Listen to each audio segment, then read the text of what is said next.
Hello students, this is your science class. तो बच्चों बात करते हैं आज के टॉपिक की, जिसमें हम पढ़ने वाले हैं resistors in series and in parallel. तो रेजिस्टेंस के बारे में स्टूडेंट्स लास्ट क्लास में हमने पूरा डिस्कस किया था। तो चलिए बात करते हैं रजिस्टर्स सीरीज़ में किस तरह से कनेक्ट होते हैं और क्या होता है सीरीज़ कॉम्बिनेशन। तो बच्चों जैसा कि आप यहाँ इस डायग्राम में देख सकते हैं, सबसे पहले जो ये कॉम्बिनेशन दिया हुआ है ये रजिस्टर्स का सीरीज़ का कॉम्बिनेशन है। और अगर मैं बात करूँ सीरीज़ कॉम्बिनेशन होता क्या है, तो जहाँ पर भी दो या दो से ज़्यादा resistors end to end connect होते हैं उस अरेंजमेंट को हम क्या कहते हैं, सीरीज़ कॉम्बिनेशन। यहाँ आप देख सकते हैं सभी रजिस्टर्स एंड टू एंड एक दूसरे से कनेक्टेड हैं और इसी कॉम्बिनेशन को हम क्या कहेंगे, सीरीज़ कॉम्बिनेशन। जो ओवरऑल रिजल्टेंट होता है बच्चों या इफेक्टिव रेजिस्टेंस है सीरीज़ में, उसको हम इस तरह से डिनोट करते हैं। ये RS हुआ, यानी कि टोटल रेजिस्टेंस क्या है सीरीज़ में, और जितने भी रजिस्टर्स हमारे यहाँ गिवन है सभी को ऐड करके सभी का रेजिस्टेंस हम फाइंड आउट करते हैं। टोटल रेजिस्टेंस सीरीज़ का क्या होगा। अगर हम बात करें बच्चों, करंट है जो सभी के सभी रजिस्टर में वो सेम रहेगा। इक्विवेलेंट रेजिस्टेंस जो होगा वो हमेशा ज़्यादा रहेगा लार्जेस्ट इंडिविजुअल रेजिस्टेंस से। इक्विवेलेंट रेजिस्टेंस यानी कि ओवरऑल जो रेजिस्टेंस, यहाँ हम जो टोटल की बात कर रहे हैं, वो एक सबसे ज़्यादा लार्जेस्ट रेजिस्टेंस जिस इंडिविजुअल का उससे वो ज़्यादा रहेगा। और अगर हम बात करें टोटल वोल्टेज की, तो टोटल वोल्टेज रहेगा सम ऑफ वोल्टेज ड्रॉप्स के इक्वल, जिसमें टोटल वोल्टेज को हम V से डिनोट करेंगे और ओवरऑल हो जाएगा V1 plus V2 plus V3। इसी में बच्चों अगर हम आगे बात करें वोल्टेज अक्रॉस ईच रजिस्टर, तो हमें पता है ओम्स लॉ में हमने एक वैल्यू निकाली थी V is equal to IR। Okay, तो सेम इसी फॉर्मूला पे हमें काम करना है, V is equal to IR, और ये वैल्यू हम ऑलरेडी जानते ही हैं, V1 plus V2 plus V3 is equal to V।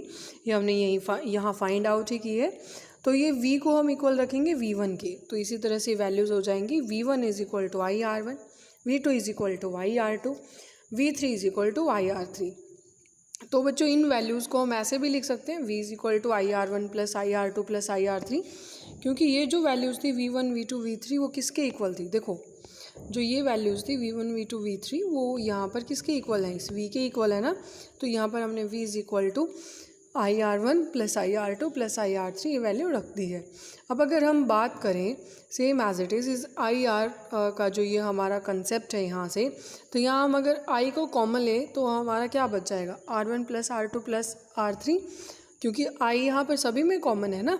तो उसके बाद हम क्या करेंगे, इस I से ये I कैंसिल आउट करेंगे तो हमारा क्या बच जाएगा, R is equal to R1 plus R2 plus R3। तो इसके अकॉर्डिंग हम जो रेजिस्टेंस होता है सीरीज़ के अंदर बच्चों वो फाइंड आउट करते हैं। अगर हम बात करें पैरेलल की, तो पैरेलल में जो अरेंजमेंट होती है वो थोड़ा डिफरेंट हो जाएगी। बाकी ऑलमोस्ट हमारा जो सेटअप है इलेक्ट्रिक सर्किट का वो ऑलमोस्ट सेम रहेगा। यहाँ आप देख सकते हैं इस तरीके से इनके अंदर रेजिस्टेंस है जो प्रेजेंट रहेगा, पैरेलली प्रेजेंट है। ये नोट भी कर सकते हैं आप, ये कैसे प्रेजेंट है, पैरेलली। इसमें क्या होता है बच्चों, जो वोल्टेज है हर एक रजिस्टर की वो क्या रहती है, सेम रहती है, किसके सेम रहेगी, और साथ में वो इक्वल भी होगी अप्लाइड वोल्टेज के। टोटल करंट है जो इसमें वो टोटल सम ऑफ करंट्स के इक्वल होता है इंडिविजुअल रेजिस्टेंस में। यानी कि जैसे हम उसमें निकाल रहे थे voltage V is equal to V1 plus V2 plus V3, यहाँ पर उल्टा हो जाएगा। यहाँ पर जो करंट है वो करंट हमारा हो जाएगा अलग अलग, I is equal to I1 plus I2 plus I3। तो बच्चों सेम वही अगर हम ओम्स लॉ यहाँ पर लगाते हैं V बाई R, यानी कि V इज इक्वल टू क्या था हमारा IR था, है ना। अब अगर मैं I यहाँ रखूँ तो R इधर चला जाएगा, अगर मैं इसमें से I को इधर रखूँ तो हमारा R इधर चला जाएगा, है ना।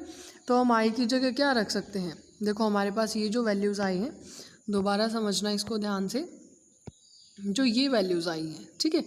यहाँ हमें I की वैल्यू निकालनी है सबसे पहले, तो V इज इक्वल टू क्या था हमारा IR।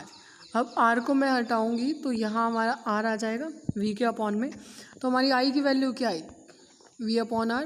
तो I की वैल्यू हम यहाँ रखेंगे V अपॉन R, I1 की वैल्यू रखेंगे इधर V बाई R1, I2 की V बाई R2, I3 की V बाई R3। तो यहाँ आपने एक चीज़ समझनी है बच्चों, यहाँ पर जो वोल्टेज है वो हमारी कांस्टेंट रहेगी, सीरीज़ में हमारा करंट कांस्टेंट था, ठीक है। करंट की वैल्यूज़ सेम चल रही थी, लेकिन यहाँ पर वोल्टेज की वैल्यूज़ क्या चलेंगी, सेम चलेंगी। तो इस तरीके से हमारी वैल्यूज़ निकल जाएंगी। अब सेम यहाँ पर अगर हम v को कॉमन रखें तो इधर जो हमारा v अगर हम यहाँ कॉमन रखेंगे तो आ जाएगा 1/r1 + 1/r2 + 1/r3 ऐसे। तो फिर वही v से v कैंसिल आउट हो जाएगा और हमारी जो वैल्यू आ जाएगी वो आ जाएगी 1/rp = 1/r1 + 1/r2 + 1/r3, यानी कि रेजिस्टेंस हमारा पैरेलल में कितना होता है वो वैल्यू हमें मिल जाएगी। जो रेसिप्रोकल है बच्चों, इसमें इक्विवेलेंट रेजिस्टेंस वो इक्वल होता है sum of reciprocals of individual resistance के, यानी कि जो इंडिविजुअल रेजिस्टेंस के रेसिप्रोकल्स का सम है उसके इक्वल होगा ये जो इक्विवेलेंट रेजिस्टेंस आएगा उसकी वैल्यू। और इक्विवेलेंट रेजिस्टेंस हमेशा कम भी होता है, किससे कम होता है, less than the value of other smallest individual resistance in the combination. जैसे सीरीज़ में हमारे जो लार्जेस्ट वैल्यू के से हम कंपेयर कर रहे थे, यहाँ हम स्मॉलेस्ट इंडिविजुअल रेजिस्टेंसेस को कंपेयर करते हैं, किसकी वैल्यू को, इक्विवेलेंट रेजिस्टेंस की। और इक्विवेलेंट रेजिस्टेंस की वैल्यू उससे क्या रहती है, कम रहती है। और बच्चों बात करते हैं अब एडवांटेज क्या होती हैं पैरेलल कॉम्बिनेशन की सीरीज़ कॉम्बिनेशन के ऊपर। देखो हम दोनों ही तरह के जो कॉम्बिनेशंस हैं उन्हें यूज़ करते हैं, पैरेलल को भी सीरीज़ को भी, लेकिन डिफरेंट जगह पर। तो बात अगर हम करें कि पैरेलल का सीरीज़ पर क्या मतलब हमें बेनिफिट होता है, जो सीरीज सर्किट है बच्चों वो क्या है, एक कंपोनेंट अगर फेल हो जाए तो पूरा सर्किट ही टूट जाता है और कोई भी कंपोनेंट वर्क नहीं करता। जैसे आप शादियों में देखते हो ना, बहुत लंबी लंबी ऐसे लाइटें लगी होती हैं, या गलियों में या कोई और फंक्शन होता है तो आप देख सकते हो वो जो बड़ी बड़ी ऐसे लाइट्स लगती हैं पूरा लाइन के अंदर डेकोरेशन में, यहाँ बल्ब्स ऐसे लगे हुए होते हैं, तो वो हमारा सीरीज़ कॉम्बिनेशन होता है। ठीक है, अगर यहाँ एक भी सर्किट ख़राब हुआ तो ये पूरा ही सर्किट ख़राब हो जाता है। उसमें क्या हुआ, सर्किट पूरा ब्रेक हो गया।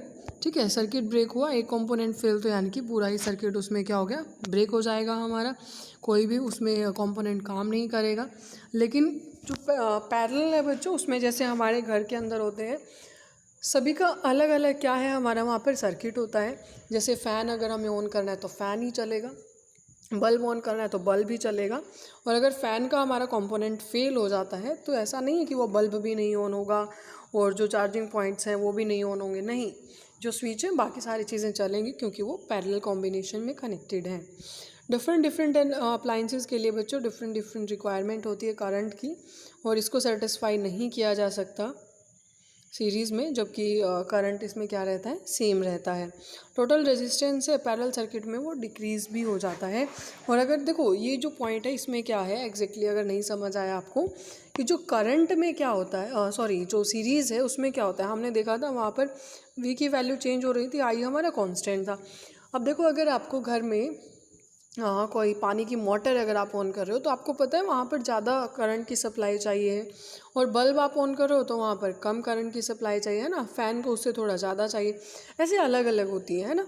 तो करंट को हम कांस्टेंट नहीं रख सकते कि भाई एक बल्ब को जलाने में या बल्ब ऑन करने में जितनी इलेक्ट्रिसिटी हम सप्लाई कर रहे हैं इतनी हम पानी की मोटर में या हम फ़ैन में या जो दूसरे ऑब्जेक्ट्स हैं हमारे दूसरे इलेक्ट्रिकल अप्लाइंसेस हैं उनमें तो नहीं सप्लाई कर सकते ना। तो ये भी हमारा जो सीरीज़ कॉम्बिनेशन है एक हम कह सकते हैं कि ये प्लस पॉइंट नहीं है यहाँ पर। तो कहीं ना कहीं पैरेलल कॉम्बिनेशन हमारा ज़्यादा एडवांटेजियस होता है सीरीज़ में, लेकिन यूज़ हम डिफरेंट पर्पज़ के अकॉर्डिंग दोनों ही करते हैं। ठीक है, तो बच्चों आज आपने ये जो टॉपिक है हमारा सीरीज़ और पैरेलल कॉम्बिनेशन का ये पढ़ लेना है। इसमें कोई डाउट आता है तो आप बताएं, उसको हम दोबारा डिस्कस कर लेंगे। यहाँ तक आज आप इसको पढ़ लें, नोट भी कर लें अच्छे से। किसी भी तरह की कोई प्रॉब्लम है तो आप पूछ लेना, उसे हम डिस्कस कर लेंगे।